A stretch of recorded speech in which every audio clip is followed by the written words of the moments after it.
Okay, here we go. Coffee and chatter. Before I start, I do want to say that it has come to my attention that there are some who are accusing me of using this as a prop and that there's no real coffee in there. I'm crushed. I gotta say, I am crushed. I'm not even going to dignify that slur with a response, other than to say that you know who you are, Tommy.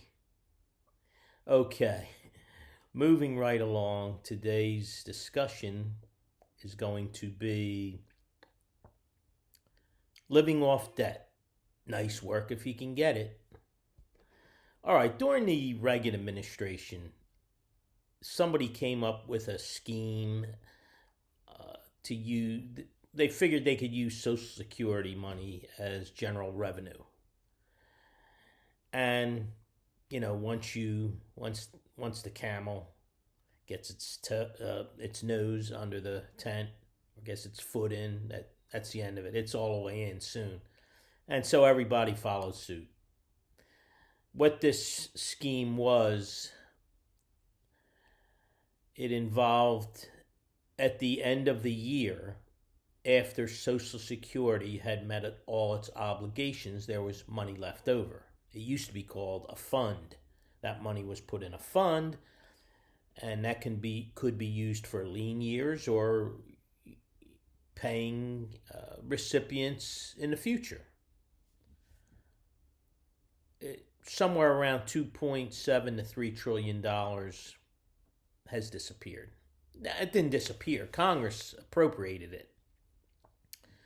But what they did with it was they found out they could somehow, again, I don't know what school of economics they are from. I'm from the school that says if I make $1,000 at the end of the year and my bills are $990, I have a surplus of $10. If I make $1,000 and my bills are $1,100, I have a deficit of $100. Now, if my brother or brother-in-law or somebody loans me $100 but says, okay, we'll just keep this on the down low. When you get the money, you pay me back, but we won't show it on the books as a loan. Therefore, it does not appear to be a deficit. That's somehow what they figured they could. I guess because Social Security funds were in one sense receipts or revenue, that they didn't say it was borrowed money, although they borrowed it. They took it, albeit with an IOU. They're going to pay it back someday, right? Yeah, $3 trillion. Yeah, they're going to pay it back. So they spent all that money, and the fund, what used to be a fund, that went away. Social Security turned into a pay-as-you-go scheme. Every year, the receipts were taken in, the obligations were met, the rest of the money was turned over to Congress to use to offset the budget deficit. So the money was all spent. What was it spent on? Wars, tax cuts for the rich, maybe some for the poor, other government programs, pork. So here's the thing. Here's the thing I'm getting at. We have not had a balanced federal budget. And this is where more chicanery comes in, or whatever, sleight of hand, shell game. We haven't. There's a deficit and there's the debt. The debt is the accumulated debt that keeps building up year after year. The deficit is 1 year. In other words, what we need this year and what we took in, we have a deficit of $1 billion. So where are we going to get, instead of having a balanced budget amendment, which we will never get, but instead of having a balanced budget, no one thought that was a good idea, so they went and borrowed the money. Unfortunately, they kept borrowing and borrowing and borrowing and borrowing. All right, now we're at $30 trillion. $3 trillion of that is probably what's owed to Social Security, which again, they're never going to get paid back. Social Security is going to continue as it is. But my point was that the federal debt, you can go all the way back to the 50s where we might have, I don't know, we might have had years back then where the debt didn't increase. But ever since then, there has not been one year after 1960 that the national debt did not increase. Now, again, from my perspective, if the debt goes up, you can't claim you had a budget surplus. If you did, why is the debt increasing? Because you're borrowing money. Now, you might be getting it from Social Security and not recording it as debt, but it's debt. That's how math works for me. I don't know how these guys did it, but so we kept hearing this lie. And in fact, I recently heard it, I think, as recently as when Joe Biden was running before the election. I heard Hillary Clinton say, my husband had a surplus, blah, blah, blah. Okay, so they claimed Bill Clinton had a surplus, I think, for 2 years, 1999 and 2000. No, Virginia, Bill Clinton did not have a balanced budget. He only had the appearance of such, helped by the scheme outlined earlier. So that scheme allows excess Social Security funds to be used in the general budget, but by some magic that escapes me, the borrowed fund money was not the same as all the other borrowed and printed money. So it was not figured into the yearly deficit. So here's what happened. You ever hear the dot-com boom? Yeah, the NASDAQ, the tech stocks, they went nuts. Early 1999, man, they like a rocket. Mid 2000, bam, right down in the hopper. But all that money around generated tax revenue. The economy at that point, before the the bust, we had the dot-com boom, then the dot-com bust. Before, busted, there was a lot of money around. The economy was doing well. So tax revenue was extremely healthy. So, given that, and then the money available from normally tax revenue plus Social Security excess funds is still not enough to cover the budget. But because I believe the tax revenues were so large during the dot-com boom, and add in the Social Security money that was taken, there was no need for further loans. So when they did the books, they said, hey, look, no deficit, no loans. But the debt kept rising, right? Oh my. I had a piece of paper, shoot. And anyway,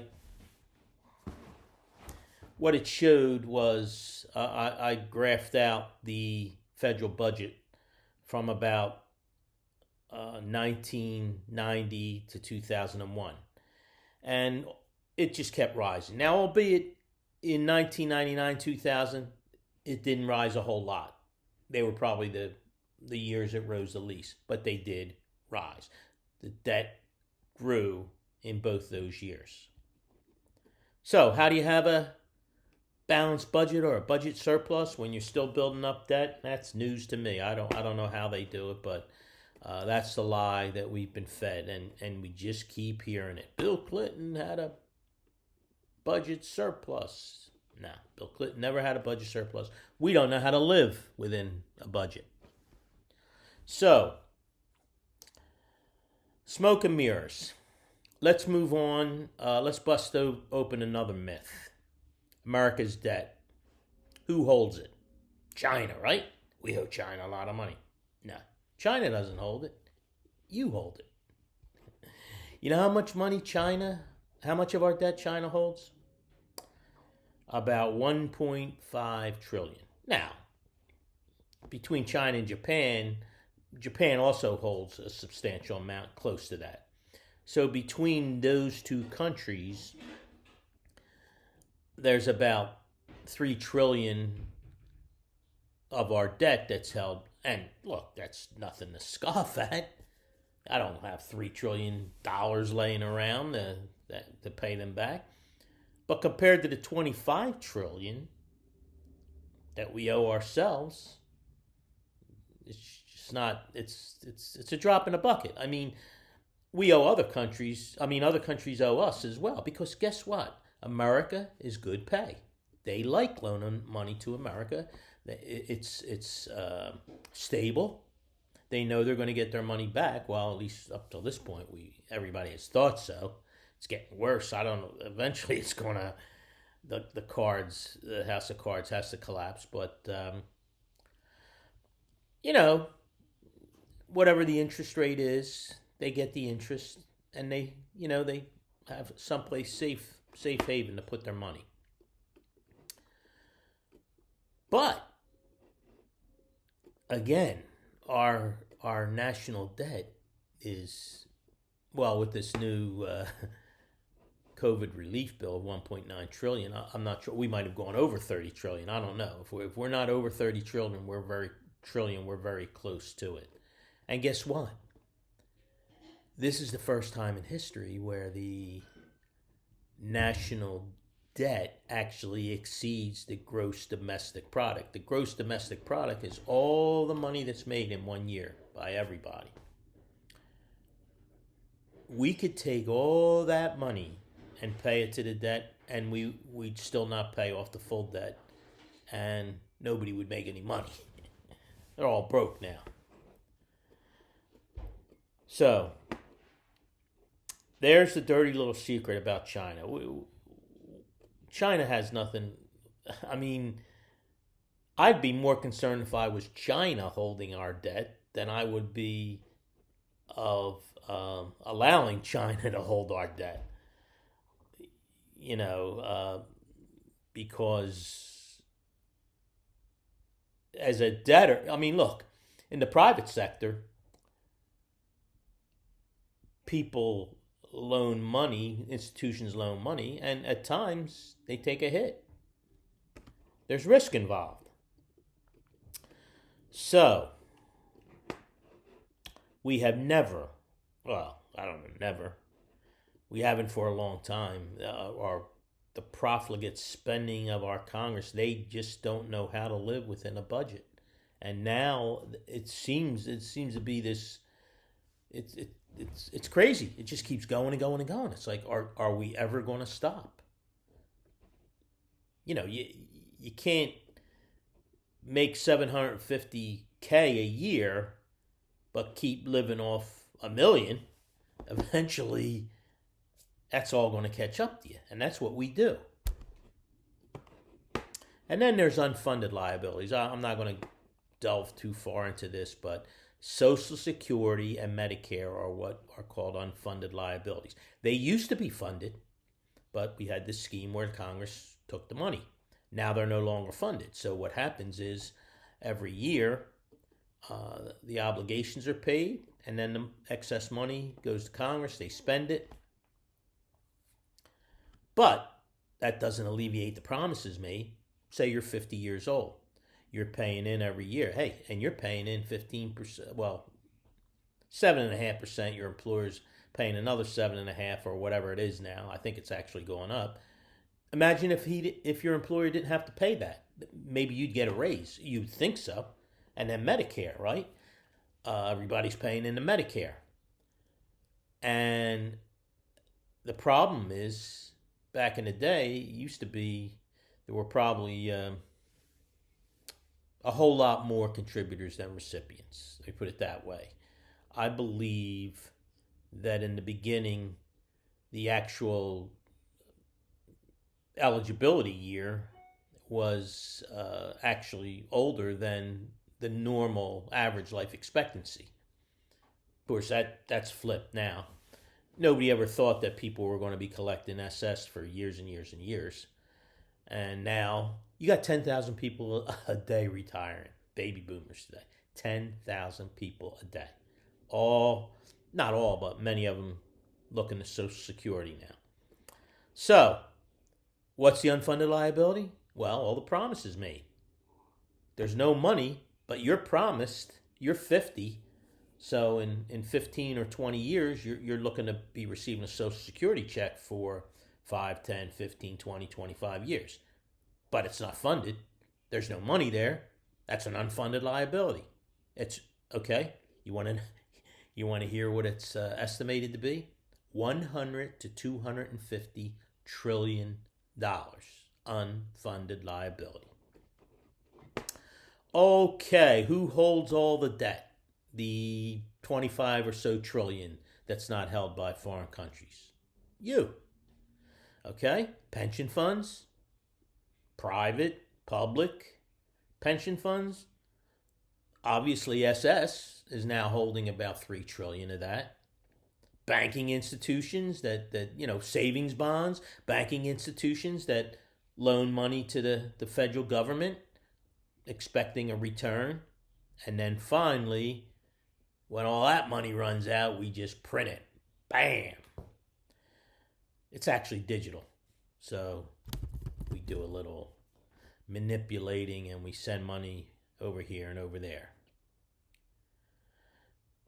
Now, the thing about that money, okay, so when you invest as a union worker, when you invest your money in your pension or your employer puts money away into a pension for you, that's required to, be funded at some number, it's based on real money. So I earned money. Let's say I earned $1,000 each week, and my contribution to my union pension fund was $100 or $50, whatever it was. That's earned money. And that's loaned now in hope of a return. The Federal Reserve, when it gives money to the federal government, it's not earned, it's just printed. Or, I don't know, some type of note. Here, look, how much are we short? $1 billion? Here's $1 billion. We've just diluted all the cash money out there by saying there's not now $1 billion more out there. So your dollar just got worth less. And then on top of that, whatever the interest rate is, and it's low, I get it, it's low. The Fed is collecting interest on that money that it never had to begin with and said, here, we'll loan it to you. And if the money were ever paid back, what would the Fed, it's not real money. The money paid back to the pension fund, okay, good, we got the money back. Here's your pension. The money going to the Fed, it's not even real. It's just, okay, cross it off the line. It was never there to begin with. But we're paying interest on it. Getting all this? So,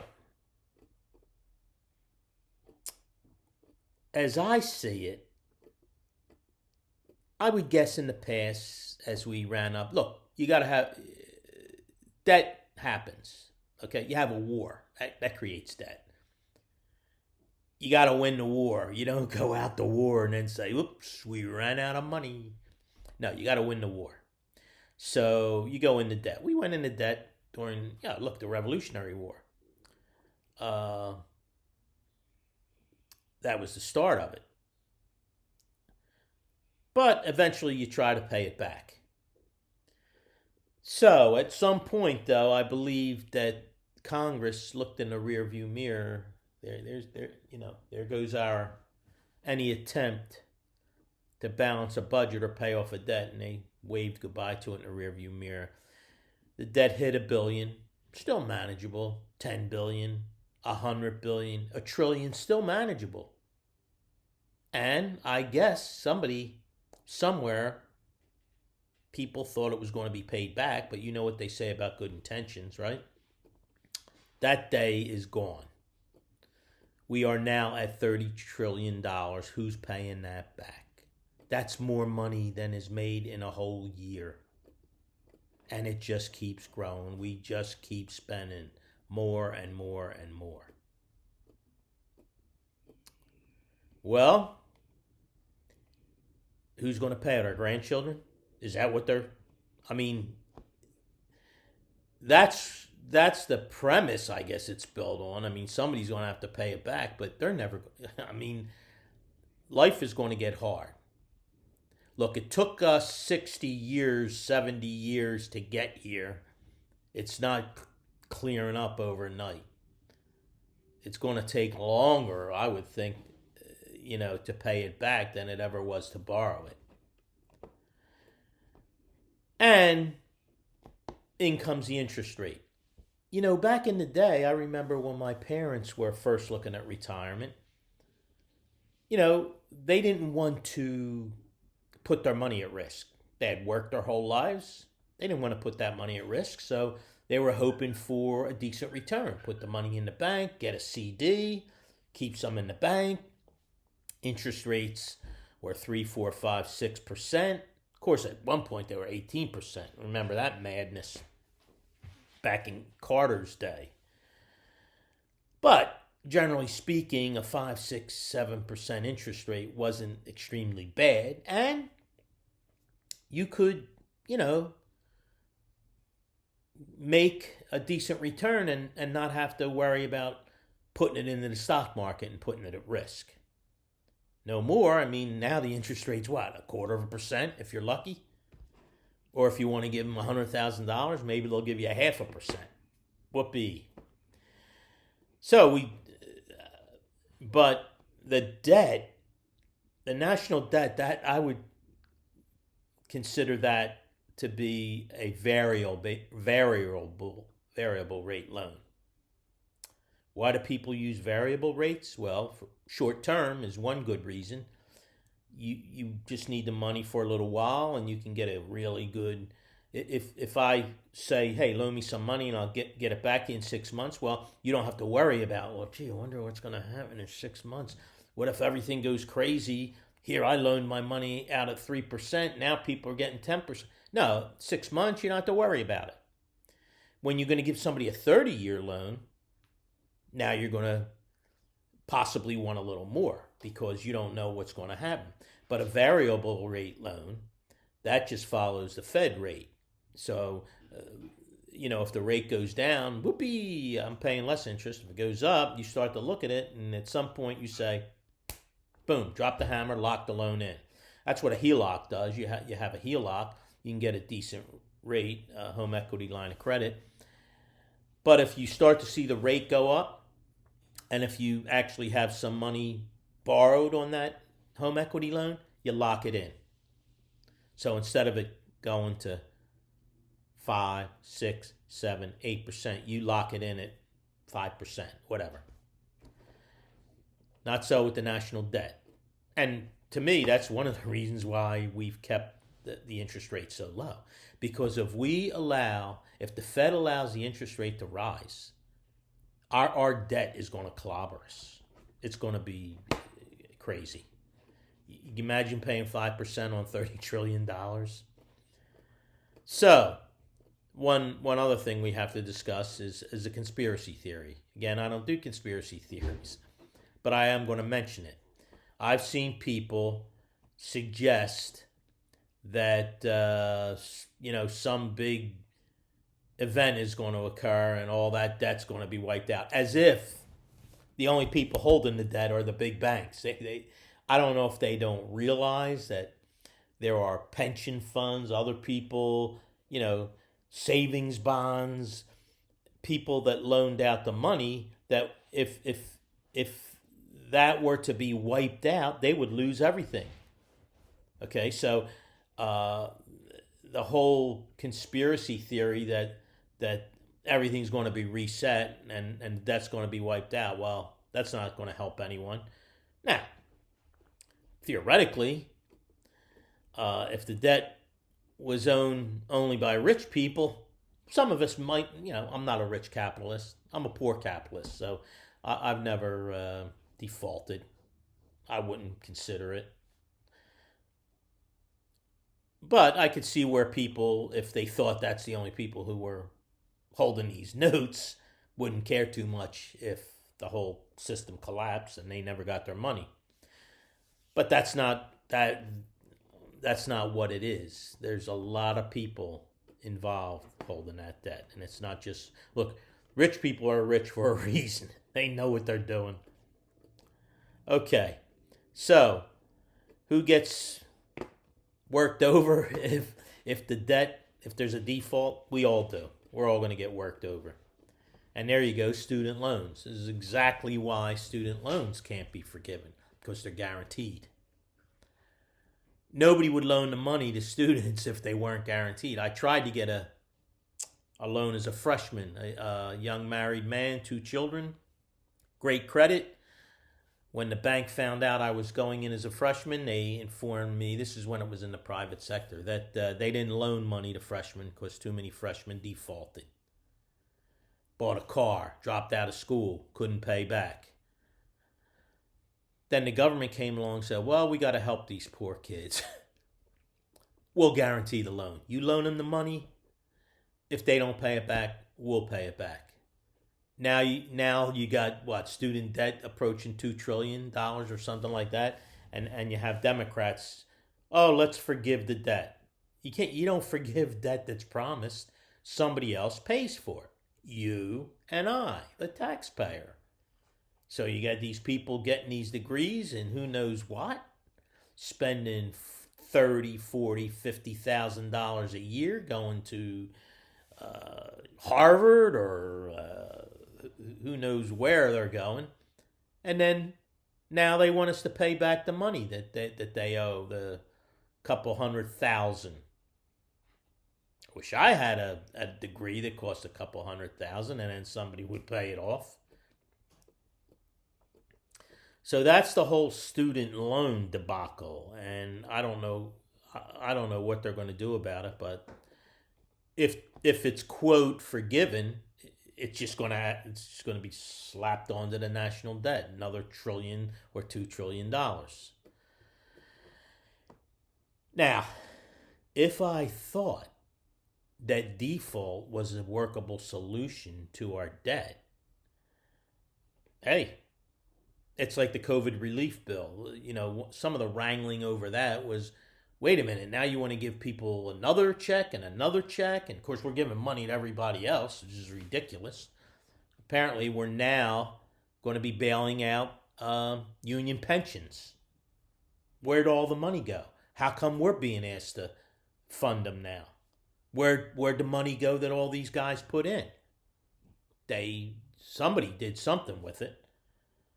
But if default was a workable solution, hey, give everybody a $10,000 check and then write it off. Bottom line, default. But no, I don't. If that happens, everything's going to crap. You can guarantee yourself that. So, in the end, I don't have an answer. Like I said, hey, living off debt, hey, it's a great work if you can get it. But I'm just here to tell you the truth. So in the end, my objective is to just draw attention to the fiscal problems that we're facing and that very soon are going to get up, slap us in the face, up close and personal. Thanks for listening today. See you next time.